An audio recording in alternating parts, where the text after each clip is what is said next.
नरेंद्र मोदी लाल किले से देश को संबोधित कर रहे थे। मौका था जश्न आजादी का, आजादी के 70 साल की वर्षगांठ को मनाने का। नरेंद्र मोदी ने सुबह के आगाज के साथ तिरंगे को लाल किले से फहराया। उसके बाद देश को संबोधित किया।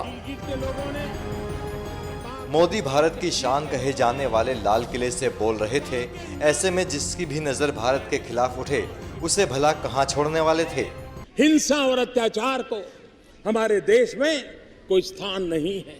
अगर भारत के लोकतंत्र को मजबूत बनाना है, भारत को सपनों को पूरा करना है, तो हमारे लिए हिंसा का मार्ग कभी काम नहीं होगा। आज कहीं जंगलों में माओवाद के नाम पर, सीमा पर उग्रवाद के नाम पर, पहाड़ों में आतंकवाद के नाम पर कंधे पर बंदूक लेकर के निर्दोषों को मारने का खेल चला जा रहा है। 40 हो गया। ये धरती माता रक्त से रंजित होती गई है, लेकिन इस आतंकवाद को रास्ते पर जाने वालों ने कुछ नहीं पाया। मैं उन नौजवानों को कहना चाहता हूं, यह देश हिंसा को कभी सहन नहीं करेगा। यह देश आतंकवाद को कभी नहीं सहन करेगा। यह देश आतंकवाद के सामने कभी झुकेगा नहीं, माओवाद के सामने कभी झुका नहीं। लेकिन मैं उन नौजवानों को कहता हूं, अभी भी समय है। लौट आइए, अपने मां बाप के सपनों की ओर देखिए, अपने मां बाप की आशा आकांक्षाओं की ओर देखिए, मुख्य धारा में आइए, एक सुख चैन की जिंदगी जिए। हिंसा का रास्ता कभी किसी का भला नहीं करता है। स्वतंत्रता दिवस पर लाल किले की प्राचीर से देश को संबोधित करते हुए प्रधानमंत्री ने कश्मीर में हिंसा को बढ़ावा दे रहे पाकिस्तान को बेनकाब किया। उन्होंने पीओके, गिलगित बाल्टिस्तान और बलूचिस्तान में पाकिस्तानी फौज के जुल्मों सितम की आवाज उठाई। मैं आज लाल किले की प्राचीर से कुछ लोगों का विशेष अभिनंदन और आभार व्यक्त करना चाहता हूं।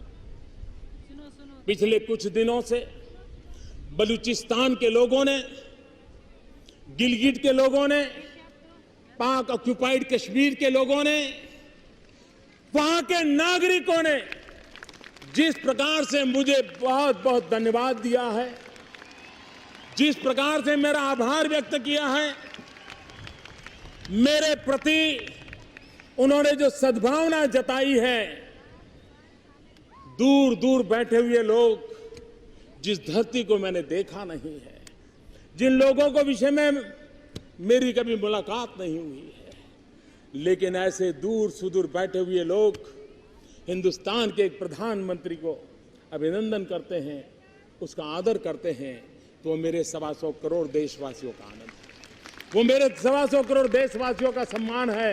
और इसलिए ये सम्मान का भाव, धन्यवाद का भाव करने वाले बलूचिस्तान के लोगों का, गिलगित के लोगों का,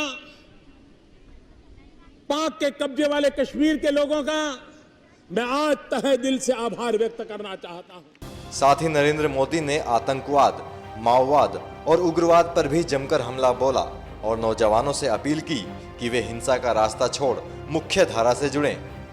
हिंसा और अत्याचार को हमारे देश में कोई स्थान नहीं है। अगर भारत के लोकतंत्र को मजबूत बनाना है, भारत को सपनों को पूरा करना है, तो हमारे लिए हिंसा का मार्ग कभी काम नहीं होगा। आज कहीं जंगलों में माओवाद के नाम पर, सीमा पर उग्रवाद के नाम पर, पहाड़ों में आतंकवाद के नाम पर कंधे पर बंदूक लेकर के निर्दोषों को मारने का खेल चला जा रहा है। 40 हो गया। ये धरती माता रक्त से रंजित होती गई है, लेकिन इस आतंकवाद को रास्ते पर जाने वालों ने कुछ नहीं पाया। मैं उन नौजवानों को कहना चाहता हूं, यह देश हिंसा को कभी सहन नहीं करेगा। यह देश आतंकवाद को कभी नहीं सहन करेगा। यह देश आतंकवाद के सामने कभी झुकेगा नहीं, माओवाद के सामने कभी झुका नहीं। लेकिन मैं उन नौजवानों को कहता हूं, अभी भी समय है। लौट आइए, अपने मां बाप के सपनों की ओर देखिए, अपने मां बाप की आशा आकांक्षाओं की ओर देखिए, मुख्य धारा में आइए, एक सुख चैन की जिंदगी जिए। हिंसा का रास्ता कभी किसी का भला नहीं करता है। नरेंद्र मोदी ने लाल किले की प्राचीर से ये साफ कर दिया कि वो अब समस्याओं से डरेंगे नहीं, बल्कि उनसे सीधे टकराएंगे और उसका हल निकालेंगे। हम चीजों को टालने में विश्वास नहीं करते। हम टालना नहीं, टकराना जानते हैं।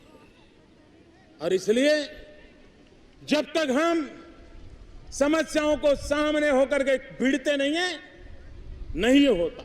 हमारे देश में, मेरे देश के लिए जीने मरने वाले सेना के जवान, आज हम आजादी का जश्न मनाते हैं। कोई मेरा जवान सीमा पर गोलियों को झेलने के लिए तैयार खड़ा होगा, कोई बंकरों में बैठा होगा, कोई कभी अपनी रक्षाबंधन पर अपनी बहन को भी नहीं मिल पाता होगा। फौज में, सेना में कितने जवान काम कर रहे हैं। अरे आजादी के बाद 33,000 से ज्यादा हमारे पुलिस के जवानों का बलिदान हुआ है। हम क्यों भूल जाए उनको?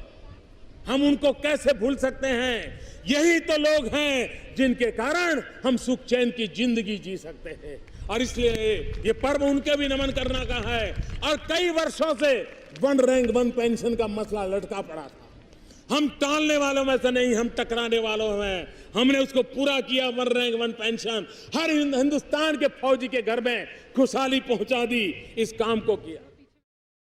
नरेंद्र मोदी ने यह भी साफ कर दिया कि उनकी सरकार की नीति और नियत स्पष्ट है, तभी उनके काम करने का जज्बा सबसे अलग है। जब नीति साफ हो, नियत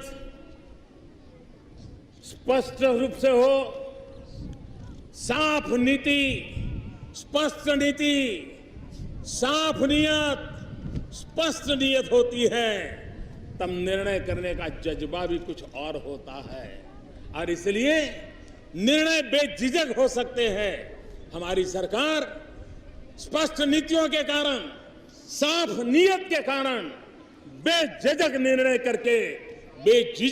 करके चीजों को आगे बढ़ाने में और लास्ट माइल डिलीवरी पर बल दे रही है। हमने देखा है, अगर उत्तर प्रदेश के अखबार देखोगे, हर वर्ष गन्ना किसानों का बकाया, ये हर बार चर्चा में रहता था।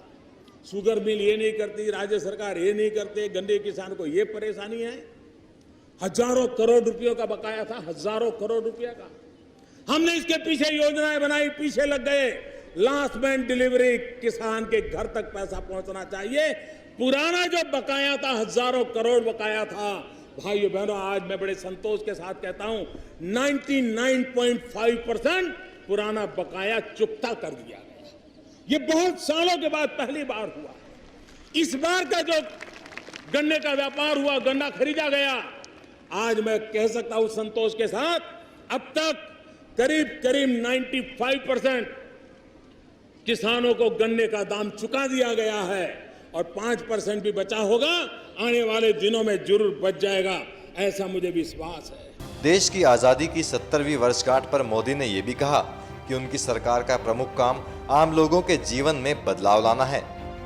स्वराज का सीधा सीधा मतलब है हमारे देश के सामान्य से सामान्य मानवी के जीवन में बदलाव लाना। स्वराज का मतलब है शासन